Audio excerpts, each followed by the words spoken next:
नमस्कार. तर आज रविवार असल्यामुळे सकाळपासून काही व्हिडिओ घ्यायला जमला नाही, तर डायरेक्ट संध्याकाळी व्हिडिओला सुरुवात केलेली आहे. आणि आज मनीमाऊचे बाबा पण घरी होते, म्हणून म्हटले चला ह्यांना दोघींना बागेतनं फिरवून आणू. तर मला 2 दिवसापासून दोघी पण म्हणतात बागेत जायचे, पण मी त्यांना म्हटले रविवारी जाऊ, कारण दोघी पण लहानच आहेत. त्याच्यामुळे कोणाला मागं पण बसवता येत नाही आणि कोणाला पुढं पण बसवता येत नाही. त्याच्यामुळे मला गाडीवर दोघींना काही एकटीला घेऊन जाता येत नाही. त्यानंतर या बदकवर बसल्या होत्या, पण छोटंसं बेबी होतं, त्याच्यामुळे त्यांना हळूहळूच फिरावं लागलं. आणि इथं सुद्धा दोघींची भांडणं झाली. तिला आधी बसवलं, मला नाही बसवलं, म्हणून नटुली जरा फुगून बसली होती. तर दोघींना सुद्धा झोका खेळवला. आणि त्यानंतर मग मनीमाऊचे बाबा म्हटले चल थोडं चालून येऊ.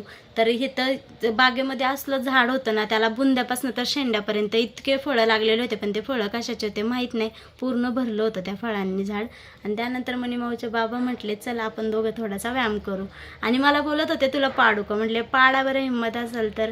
त्यानंतर मग मस्त इथं मेट्रोचा सुद्धा शूट घेतला. तर मेट्रोचा शूट घेत होते तितक्यातच तिकडनं एक मेट्रो आली आणि इकडनं एक मेट्रो चालली होती. तर छान असा व्हिडिओसुद्धा निघाला सनसेटच्या टायमिंगला. आणि त्यानंतर मग घरी जायला निघालो. तर घरी जाण्याआधी थोडा खाऊसुद्धा घ्यायचा होता. आणि ही लाडूबाई असं बाबा असले की चिटकूनच बसते. त्यानंतर खाऊ घेतला आणि मग घरी जायला निघालो. आणि गाडीवर इतकं छान वाटतं नाही, गरमीच्या दिवसांमध्ये असं वाटतं गाडीवरच फिरावं, आणि ते पण संध्याकाळच्या टायमिंगमध्ये. तर असं आजचा ब्लॉग इथेच थांबवते. धन्यवाद, बाय.